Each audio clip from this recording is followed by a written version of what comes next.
եք ասել։ Այս տարի արդեն 18 ամիս են ծառայություն ծառայել 24-ի փոխարեն։ Դրանք բարեփոխումը հանրության շրջանում դրական են կազմել, բայց մենք քննադատություններ են դեպի դա փոխել մասին նախնական քայլեր։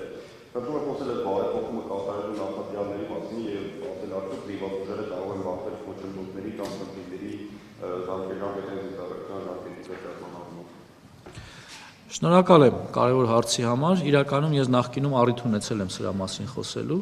այդ թվում նաև ազգային ժողովում տարբեր ձևաչափի հարց ու պատասխանների շրջանակներում։ Պիտի նշեմ եւ նշեցի նաև իմ նախաբանում, որ սա մաս է կազմել 2021-26 թվականի կառավարության ծրագրի, բայց իհարկե դրա կենսագործումը մեծապես կախված էր մեր բարեփոխումների արդյունքներից եւ դրա վառ օրինակը ես ներկայացրեցի։ Պաշտպան հայրենիք ծրագիրն է եւ նաեւ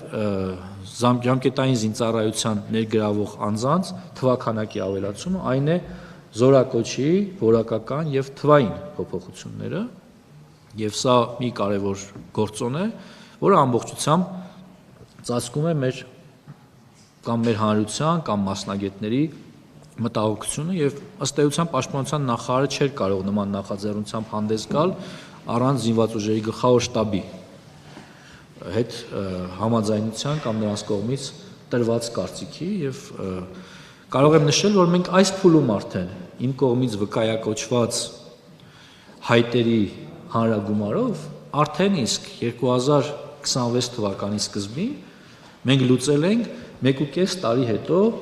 մեր առաջ ծառացած խնդիրը լուծելուն եւ համարում եմ, որ սա ամբողջությամբ փակված է, բայց նաեւ ուզում եմ նշել, որ մենք դեռևս ունենք 1.5 տարի, որպեսզի